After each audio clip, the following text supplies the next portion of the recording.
자, 오늘은 점과 직선 사이의 거리에 대해서 배워보도록 합시다. 교과서 134페이지입니다.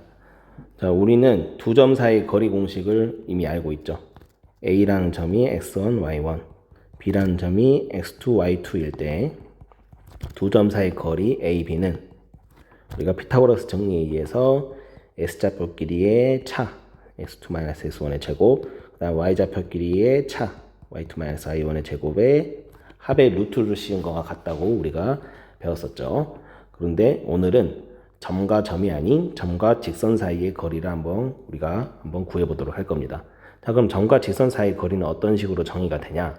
여기 지금 생각과 활동을 보시면 공장을 원점으로 세 지점의 좌표품을 나타냈을 때 수도관을 설치한다고 합니다. 활동 1번을 보시면 공장과 각 지점 사이의 거리가 멀수록 비용이 많이 든다고 했을 때 가장 적은 비용으로 수도관을 설치할 수 있는 지점을 구해보자. 그럼 가장 적은 지점이랑 가장 가까운 되겠죠.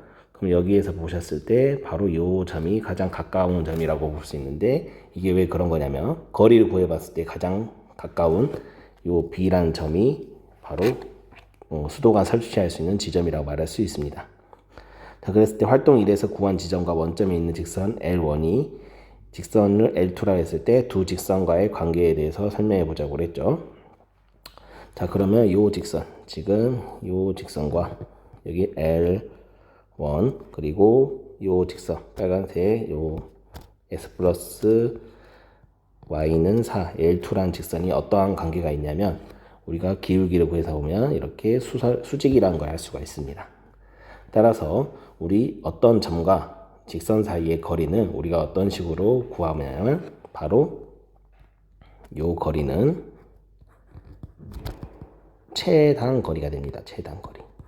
그래서 우리 수학에서 점과 직선 사이의 거리는 뭐다? 바로 최단 거리로 구하시면 됩니다. 그 최단 거리는 어떻게 구하냐? 한 점에서 그 직선의 수선의 발을 내리면 됩니다. 자, 그러면 이 수선의 발은 바로 최단 거리가 되는데, 이 최단 거리를 어떤 식으로 구하냐면 우리가 방금 했듯이 두 직선이 서로 수직이라 했잖아요. 그래서 두 직선의 수직 관계와 그리고 이제 점과 점 사이의 거리 공식을 이용해서 점과 직선 사이의 거리를 구합니다. 자, 그럼 어떻게 구하는지 한번 보도록 합시다.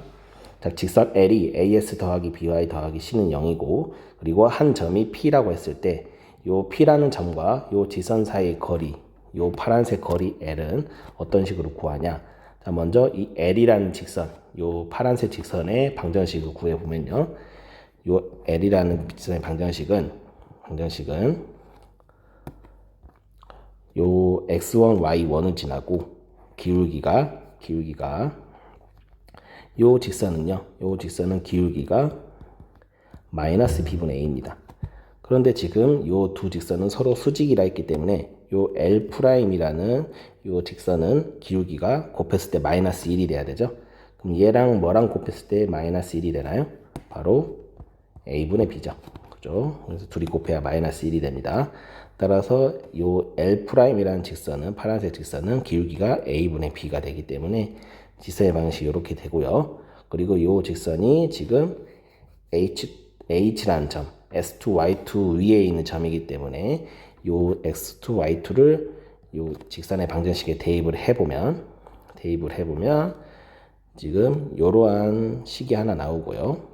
그리고 또 어떤 식이 나오냐면 요 H라는 점은 L 위에 있는 점이죠. 요 H라는 점은 요 L이라는 직선 위에 있는 점이에요. 따라서 요 직선의 방정식에다 대입을 할 수 있죠. 그래서 대입을 하게 되면 요렇게 됩니다.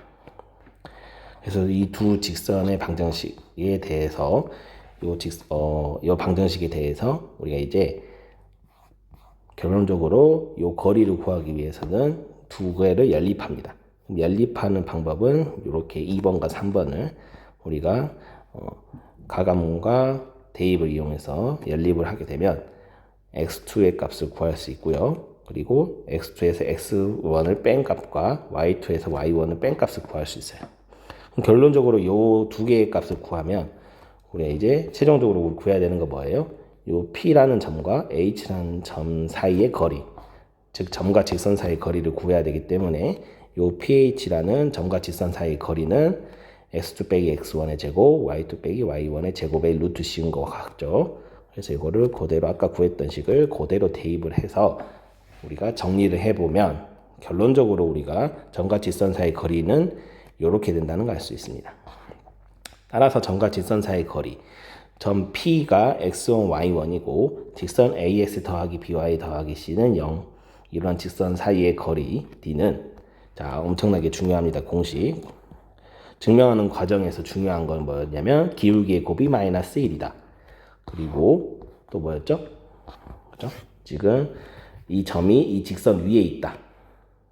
요 위에 있다. 이걸 이용을 해서 두 개 이용해 가지고 점과 직선 사이 거리 공식 유도한 겁니다.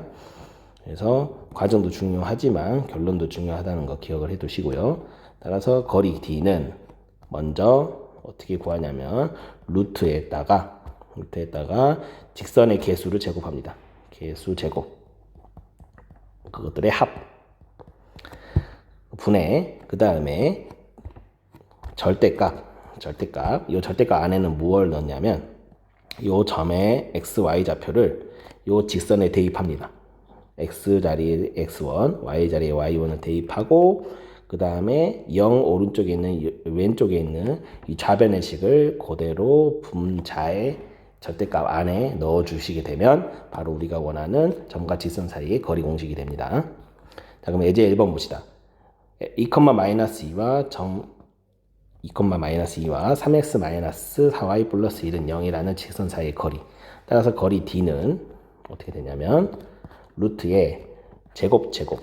그러면 9 더하기 16의 절대값 어떻게 한다고요? 2를 x에 대입하고 y를 마이너스 2 대입해요. 그래서 3 곱하기 2 마이너스 4 곱하기 마이너스 2에다가 플러스 1을 해줍니다. 거기다 절대값을 씌우면 계산을 해주게 되면 루트 25는 5가 되고 절대값 15가 돼서 답은 3이 된다는 걸 알 수 있습니다.